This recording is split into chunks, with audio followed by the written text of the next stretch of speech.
Friends, അജിന്തി പ്രസ family വ്ളോഗിലേക്ക് എല്ലാവർക്കും സ്വാഗതം. ഇന്നൊരു അച്ചാർ ഉണ്ടാക്കാനായിട്ട് പോകണം. നല്ലൊരു പിക്കിളാണ് ഞാൻ ഉണ്ടാക്കുന്നത്. എൻ്റെ ഒരു രീതിക്കാണ് കേട്ടോ ഉണ്ടാക്കുന്നത്. നല്ല ഇത്തിരി എണ്ണ അങ്ങ് ഒഴിച്ചു കൊടുത്തിട്ടുണ്ട്. അച്ചാറായതുകൊണ്ട് കുറച്ച് നല്ല എണ്ണ എടുക്കട്ടെ എന്ന് വിചാരിച്ചിട്ട് നന്നായിട്ട് എണ്ണ ഇട്ട് കൊടുത്തിട്ടുണ്ട്. എനിക്ക് ഇത് ഇങ്ങനെ തന്നെയാണോ ഉണ്ടാക്കുക, ഇനി ഇതിൻ്റെ വ്യത്യാസമായിട്ട് ഉണ്ടാക്കാൻ പറ്റുമോ എന്നൊന്നും എനിക്കറിയില്ല. ഞാൻ ഇപ്പം ഉണ്ടാക്കുന്നത് എൻ്റെ രീതിക്കാണ് കേട്ടോ. ഇപ്പോഴേ ഞാൻ പറയാ, അല്ലെങ്കിൽ എനിക്കറിയില്ലല്ലോ ഇത് ഇങ്ങനെയാണോ, ഇതിൻ്റെ വേറെ ടേസ്റ്റിലൊക്കെ ഉണ്ടാക്കാം. പക്ഷെ ഞാൻ ഇപ്പം ഇങ്ങനെയാണ് കേട്ടോ ഉണ്ടാക്കാൻ പോകുന്നത്. ചീൻചട്ടി നല്ലപോലെ ചൂടായി വന്നിട്ടുണ്ട്. അപ്പം നമ്മൾ അത്യാവശ്യം ഇത്തിരി മുളക് പൊടിയാണ് ഞാൻ ഇപ്പോൾ കൊടുത്തിരിക്കുന്നത്. ഇതിന് അത്യാവശ്യം ഇത്തിരി നല്ല എരിക്ക് മുളക് പൊടി വേണം. അപ്പം തന്നെ ഞാൻ ചെറുനാരങ്ങ ഇട്ട് കൊടുക്കുകയാണ്. ചെറുനാരങ്ങ ഈ മുളക് പൊടിക്കൊപ്പം കിടന്നാണ് സെറ്റായിട്ട് വരണേ. അപ്പോൾ അങ്ങനെ മുളക് പൊടിയും പിന്നെ കുറച്ച് പച്ചമുളകും, ഇതാണ് എൻ്റെ അച്ചാർ കേട്ടോ. കുറച്ച് ഡേറ്റ്സും ഒഴിച്ചു കൊടുക്കുകയാണ്. കുറച്ച് ഡേറ്റ്സൊക്കെ ഒഴിച്ചു കൊടുക്കുകയാണ്. ഇനി ഇത് കണ്ടോ, ഇതിങ്ങനെ നല്ല പോലെ വഴഞ്ഞ് ഇതായിട്ട്, അപ്പോൾ ഇതിൻ്റെ വെള്ളമൊക്കെ ഒന്ന് വറ്റുമ്പോൾ നല്ലൊരു ഇത് കിട്ടും. അപ്പോൾ അങ്ങനെ ഡേറ്റ്സൊക്കെ ഇട്ട് കൊടുത്തു. ഒരു സ്പെഷ്യലുകൾ ഉണ്ടാക്കാമെന്ന് വിചാരിച്ചു. കുറച്ച് ഇതിൻ്റെ ഒപ്പം തന്നെ നമുക്ക് കുറച്ച് ഉപ്പിട്ട് കൊടുക്കണം കേട്ടോ. കുറച്ച് അത്യാവശ്യം കുറച്ച് ഉപ്പിട്ട് കൊടുക്കാം. നമുക്ക് ഉപ്പ് അത്യാവശ്യമാണല്ലോ എനിക്ക്. അച്ചാറിലേക്ക് കുറച്ചധികം ഉപ്പിട്ട് കൊടുത്തിട്ടുണ്ട്. പിന്നെ നമുക്ക് അത്യാവശ്യമുള്ളത് എന്താ പറയുക, ഈ അച്ചാർ എപ്പോഴും ഉണ്ടാക്കുമ്പോൾ ലേശം നമുക്ക് കുറച്ച് ഒരു കായത്തിൻ്റെ മണത്തിന് വേണ്ടി മാത്രമായിട്ട് തുണ്ട് ഒരു പിഞ്ച് മാത്രമേ ഞാൻ ഇട്ട് കൊടുത്തിട്ടുള്ളൂ. എന്നിട്ട് അത് വീണ്ടും ഒന്ന് ഇളക്കിയെടുക്കണം. നല്ല അച്ചാറിൻ്റെ ആ സെറ്റൊക്കെ ആവുമ്പം ഇത് കുറച്ച് കഴിയും നമ്മൾ ഇതൊക്കെ എടുത്ത് കഴിക്കാനായിട്ട്. നമ്മളിത് ഓണത്തിന് വേണ്ടി ഞാൻ ചെയ്ത് വെക്കുന്നതാണ്. ഓണൊക്കെ ആവണ വരെ ഇങ്ങനെ ഇരിക്കണത്. ഇനി നമുക്ക് വേറൊരു സംഭവം ഒഴിച്ചു കൊടുക്കാനുണ്ട്. ഞാൻ കുറച്ച് ആപ്പിൾസിൻ്റെ വിനീഗർ ഒഴിച്ചു കൊടുക്കുന്നുണ്ട്. ഇത്തിരി കേട്ടോ, ഇത്തിരിയാണ് ഒഴിച്ചു കൊടുക്കുന്നത്. അതും ഒഴിച്ചു കൊടുക്കണം. എന്നിട്ട് ഇളക്കാം. എന്ന് വെച്ചാൽ അല്ലെങ്കിൽ ഈ കറുത്ത കളറ് വരാനായിട്ട് എനിക്ക് മുളകൊന്നും മൂക്കില്ല എന്നൊക്കെ തോന്നും. നല്ല പിക്കിളാണ് കേട്ടോ, നല്ല രസമാണ്. അത് നമ്മളിതിലേക്ക് വേണ്ടോളം ഉപ്പും അതൊന്നും ചേർക്കേണ്ട. നമ്മുടെ ആവശ്യത്തിന് ഒരു കറി അച്ചാർ എന്നൊക്കെ പറയുമ്പോൾ നമുക്ക് ആവശ്യത്തിന് കഴിക്കാനും ഒക്കെ ആവുമ്പോൾ. അപ്പോൾ ഇതിൽ നമ്മുടെ ക്യാരറ്റ് എന്നൊക്കെ പറയും, ഈന്തപ്പഴവും അതുപോലെ ചെറുനാരങ്ങയും പച്ചമുളകും കേട്ടോ. നമ്മുടെ എന്താ പറയുക, നമ്മുടെ ഒക്കെ പറയൂല്ലേ, ഉണ്ടമുളക്, നല്ല പച്ച ഉണ്ടമുളക്, നാടൻ മുളകാണ്. ചേട്ടൻ കൊണ്ടുവന്നിട്ടുണ്ടായിരുന്നതാണ്. അപ്പോൾ അത് അങ്ങോട്ട് ഇട്ട് കൊടുത്തിട്ടുണ്ട്. ഇനി ഇത് ഇവിടെ ഇങ്ങനെ ഇരുന്ന് ചൂടായിട്ടുണ്ടല്ലോ, അപ്പം ഇത്രയും മതി. നല്ല വാസനയാണ്. ഇവിടെ ചുറ്റിനും നിൽക്കുമ്പോൾ നല്ല വാസന. വേണമെങ്കിൽ വേപ്പിലേക്ക് ഇടാം. വേപ്പില എടുക്കാനായിട്ട് മറന്നുപോയി. വേപ്പില ഇട്ടില്ലെങ്കിലും കുഴപ്പമൊന്നുമില്ല. അപ്പം അങ്ങനെ നമ്മുടെ അപ്പം ഇത് ഇവിടെ ഇരിക്കാനുണ്ട്. അധികം ഇതൊന്നും വേണ്ട. ഇനി കുറച്ച് ചൂടാറി കഴിയുമ്പോൾ ഒരു പാത്രത്തിലേക്ക് വയ്ക്കാം. ഇതിങ്ങനെ നമുക്കിത് അങ്ങനെ തന്നെ ഫ്രിഡ്ജിലേക്ക് മാറ്റി വയ്ക്കുകയും തണുക്കുമ്പോൾ ഫ്രിഡ്ജിലേക്ക് മാറ്റി വയ്ക്കുകയും എന്തെങ്കിലും ചെയ്ത് കഴിഞ്ഞാൽ ഇത് നമ്മുടെ ഓണത്തിനുള്ള ഡേറ്റ്സും അതേപോലെ ലെമണും ചില്ലിയൊക്കെ ചേർന്നിട്ടുള്ള നല്ല ഒരു അച്ചാർ റെഡിയായി. കണ്ടോ, എൻ്റെയൊക്കെ ഒരു ഭംഗി കണ്ടോ, കണ്ടോ, നന്നായിട്ടില്ലേ? എണ്ണയൊക്കെ തെളിഞ്ഞ് വന്നത് കണ്ടോ. ഇനി നമുക്ക് ഇറക്കാം കേട്ടോ. അങ്ങനെ അച്ചാറൊക്കെ ഉണ്ടാക്കി കഴിഞ്ഞപ്പോൾ ഇന്ന് എനിക്ക് മാത്രമുള്ള ചോറാണല്ലോ. അപ്പോൾ എനിക്ക് മാത്രമേ ആവുന്ന സമയത്ത് ഞാൻ എപ്പോഴും ഉണ്ടാക്കാറുണ്ട്, ഈ റൈസ് ഉണ്ടാക്കാറുണ്ട്. നല്ല മുട്ട ചോറാണ് ഉണ്ടാക്കാൻ പോകുന്നത്. നല്ല എരിവും ചൊടിയും ഒക്കെയുള്ള നല്ല മുട്ടച്ചോറ്. അപ്പോൾ വെളിച്ചെണ്ണ ഇങ്ങനെ തിളച്ച് വരട്ടെ കേട്ടോ. മുട്ടച്ചോറിൽ കടുക് പൊട്ടിക്കുമോ എന്താണെന്നൊന്നും എനിക്കറിയില്ല. ഞാൻ അങ്ങനെ ശ്രദ്ധിച്ചിട്ടുമില്ല. ഞാൻ പക്ഷേ കടുക് പൊട്ടിക്കും. അല്പം കടുക് മുട്ടച്ചോറിൽ കുറച്ച് പൊട്ടിക്കും നല്ലതാണെന്നാണ് എനിക്ക് തോന്നിയിട്ടുള്ളത്. അത് കഴിഞ്ഞ് നമുക്ക് അത്യാവശ്യമുള്ളത് കുറച്ച് ഇത് നല്ലപോലെ പൊട്ടി വരട്ടെ കേട്ടോ. പൊട്ടി വരുമ്പോഴേക്കും ഇട്ടിട്ട് കാര്യമില്ല. കുറച്ച് നല്ല പോലെ പൊട്ടി വരുന്ന സമയത്ത് വെളുത്തുള്ളിയും കുറച്ച് ഒരു കുഞ്ഞ കഷ്ണം ഇഞ്ചിയും കുറച്ച് പച്ചമുളകും അങ്ങോട്ട് ഇട്ട് കൊടുക്കുക. എന്താ പറയുക, കുറച്ച് പച്ചമുളക് ഇട്ട് കൊടുത്താൽ മതി, അധികമൊന്നും ഇട്ട് കൊടുക്കരുത് കേട്ടോ. അപ്പം അങ്ങനെ എന്ന് വെച്ചാൽ നമ്മൾ ഇതിൽ കൂടുതലും നമ്മൾ ചേർക്കുന്നത് മുളക് പൊടിയാണ്. അപ്പം ഞാൻ മുളക് പൊടിയാണ് ചേർക്കുന്നത്. അപ്പോൾ അതുകൊണ്ട് നമുക്കിത് കുഴച്ചെടുക്കാം.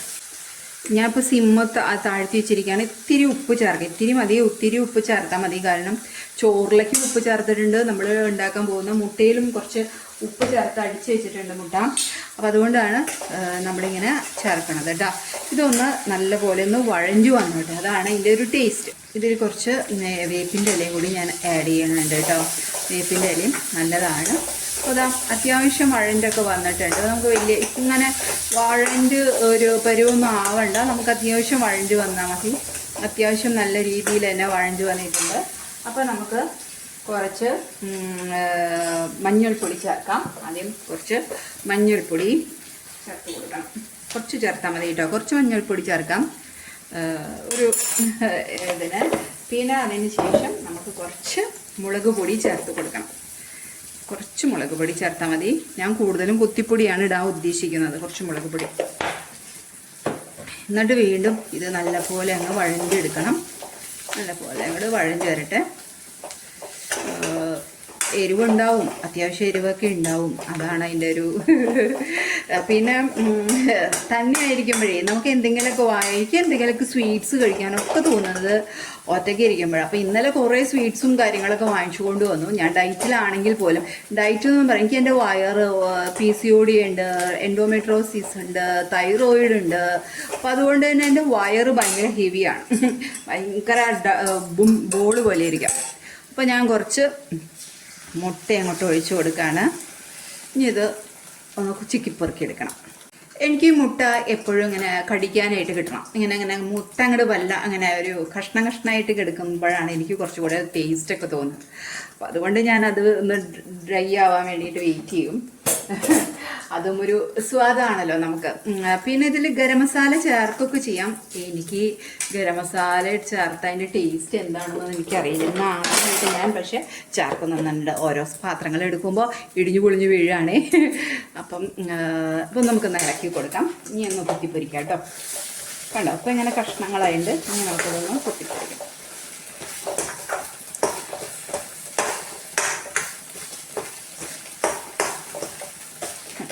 ഒന്ന് കമത്തിയിട്ടാലോ നമുക്ക്. അതിൻ്റെ അപ്പുറത്തെ ഭാഗവും വെന്തിട്ടുണ്ട്. ഇത് മുട്ട ഒന്ന് വേവണം എന്നാണ് എനിക്ക് ഫീൽ ചെയ്യുക, അല്ലെങ്കിൽ ഒരു പച്ചമണവും ഒക്കെ ആയിട്ട് വരും. അപ്പോൾ കണ്ടോ, ഇതൊക്കെ ഇങ്ങനെയായി. ഇനി നമുക്ക് ചേർത്ത് കൊടുക്കാനുള്ളത് നമ്മുടെ കുത്തിപ്പൊടിയാണ് കേട്ടോ. കുത്തിപ്പൊടി നന്നായിട്ട് ഇട്ട് കൊടുക്കണം. എനിക്കിഷ്ടമാണ് കുത്തിപ്പൊടിയോ. ചൂട് വേണ്ട, വല്ലാണ്ട് ചൂട് വേണ്ട. തീയൊന്ന് കുറച്ച് കുത്തിപ്പൊടി, നമുക്ക് എരിവ് കുറച്ചുകൂടി നല്ലതായിരിക്കും. എൻ്റെ അടി പിടിക്കട്ടെ, അല്ലെങ്കിൽ ശരിയാക്കില്ല. കുത്തിപ്പൊടി ഇട്ട് കൊടുക്കും. കുത്തിപ്പൊടി ഇട്ടിട്ട് കുത്തിപ്പൊടി വേവൊന്നും വേണ്ട. നമുക്ക് ഇത് അങ്ങോട്ടും ഇങ്ങോട്ടൊക്കെ ഒന്ന് നീക്കി വയ്ക്കാം. നമുക്ക് വേണമെങ്കിൽ സാധാരണ ചോറ് വെച്ച് നാരങ്ങ ചോറൊക്കെ വയ്ക്കാം, എന്നിട്ട് കറി ഉണ്ടാക്കാം എന്നൊക്കെ വിചാരിച്ചു. പലതരം ചിന്തകളൊക്കെ വന്നുപോയി. പിന്നെ വിചാരിച്ചു വേണ്ട, പാവല്ലേ ചേട്ടൻ എന്ന് വിചാരിച്ചു. ഇതാ റൈസ് വേവിച്ച് വെച്ചത് ഇങ്ങനെ ചേർത്ത് കൊടുക്കാം. ചേട്ടൻ ലേറ്റ് ആവുകയാണെങ്കിൽ എനിക്ക് രാത്രിക്കും കൂടിയും കഴിക്കാം എന്നുള്ള രീതിയിലാണ് കേട്ടോ ഞാൻ വെക്കുന്നത്.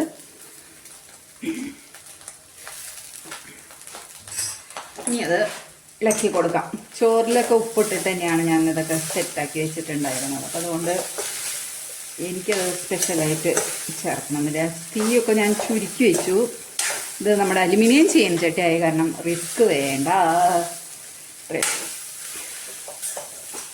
ഇതിൽ വേണമെങ്കിൽ നമുക്ക് ഗരം മസാല വേണമെങ്കിൽ ചേർക്കാം. ഞാൻ ചേർക്കുന്നില്ല, എനിക്ക് എന്തോ പേടിയാവും. ഇതാണ് മുട്ടച്ചോറ് എൻ്റെ.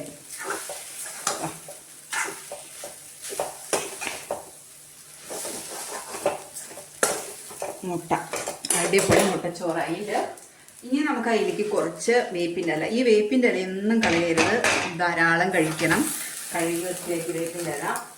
അതേപോലെ തന്നെ കുറച്ച് മല്ലിയില ഇലയിട്ട് കൊടുക്കാം. നല്ലതാ, നല്ല ഭംഗിയായിരിക്കും കാണാനായിട്ട്. അയ്യോ, ഞാൻ ഇതിങ്ങനെ ഇട്ടു. നമുക്കൊരു ഫോട്ടോ എടുത്തിട്ട് നമുക്ക് കൂട്ടിയിളക്കാം. അതാ നല്ലത്. ഒരു ഫോട്ടോ എടുപ്പൊക്കെ കഴിഞ്ഞു. ആൾക്കും വേണ്ട ഒരു ഫോട്ടോ ഒക്കെ അല്ലേ. അപ്പം നമുക്ക് എന്നിട്ട് ഇളക്കി കൊടുക്കാം കേട്ടോ. ഇത്രയേ ഉള്ളൂ, സിമ്പിൾ, വെരി സിമ്പിൾ. ഇനി നമുക്ക് തിരികെ സൈഡ് ഡിഷായിട്ട് ഞാൻ നല്ലൊരു ഉപ്പേരി കൂട്ടാനാണ് വയ്ക്കുന്നത്. വേറെ ഒന്നും ഉണ്ടായിരുന്നില്ല. അപ്പം ഞാൻ ഒരു ചേനയുടെ കഷ്ണം പുറത്തിരിക്കുന്നുണ്ട്. അപ്പോൾ ചേന ഇട്ടിട്ട് ഒരു ഉപ്പേരി വയ്ക്കാമെന്ന് വിചാരിച്ചു. അപ്പോൾ അതും കാണാം. നല്ല ചൂടുള്ള ചീനച്ചട്ടി തന്നെ ആയതുകൊണ്ട് വേറെ ഒന്നും നോക്കാനില്ല. ഞാൻ ഇതിൽ നിന്ന് എടുത്തു. വേറെ ചീനച്ചട്ടി നമ്മൾ അച്ചാർ ഉണ്ടാക്കി വെച്ചിരിക്കുകയല്ലേ. അപ്പോൾ കുറച്ച് വെളിച്ചെണ്ണ ഒഴിച്ചു കൊടുക്കാം. അത്യാവശ്യം വെളിച്ചെണ്ണ വേണം, ഉപ്പേരി ആയതുകൊണ്ട്. അത് കഴിഞ്ഞ് നമുക്ക് അത്യാവശ്യം നന്നായിട്ട് വെളിച്ചെണ്ണ ചൂടായി കുറച്ച് നമ്മുടെ ഉള്ളി ഇട്ട് കൊടുക്കാം. നമുക്ക് കുറച്ച് കുത്തിപ്പൊടി ചേർത്ത് കൊടുക്കാം കേട്ടോ. കുത്തിപ്പൊടിയാണ് ഞാൻ ഇടുന്നത്. നല്ലപോലെ കുത്തിപ്പൊടി. ഇന്നലെ ഫുള്ള് മധുരമായിരുന്നു എനിക്കിഷ്ടം. ഇന്ന് എനിക്കിഷ്ടം എരിവാണ്. അപ്പം ഒന്ന് എരിവുള്ള സാധനങ്ങളല്ലേ ഇതുണ്ട്. അപ്പോൾ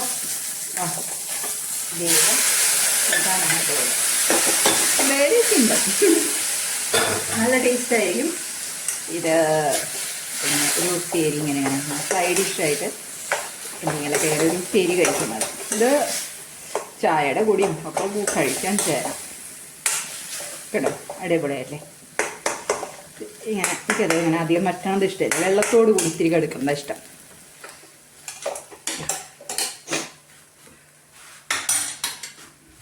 ഫോട്ടോ പിടുത്തവും ഇതൊക്കെ കഴിഞ്ഞു കേട്ടോ. എന്നാൽ പിന്നെ നമുക്കങ്ങ് കഴിച്ചാലോ. അപ്പം അങ്ങനെ ഞാൻ ഫുഡ് കഴിക്കാൻ പോവാ കേട്ടോ. കണ്ടോ, നല്ല ആവി പറക്കുന്ന മുട്ടച്ചോറ്, ചേനപ്പേരി ആൻഡ് ഡേറ്റ്സും ലെമണും ചേർന്നിട്ടുള്ള ഒരു പിക്കിളും. അടിപൊളിയാണ്. അപ്പോൾ അതങ്ങ് കഴിച്ചാലോ. ആവി പോണേക്കാളും മുമ്പേ നല്ല ചൂടാറിനേക്കാളും മുമ്പ് ഇങ്ങോട്ട് കഴിക്കട്ടെ കേട്ടോ. അജിന്തി Prasad family vlog signing off. Tata, bye by.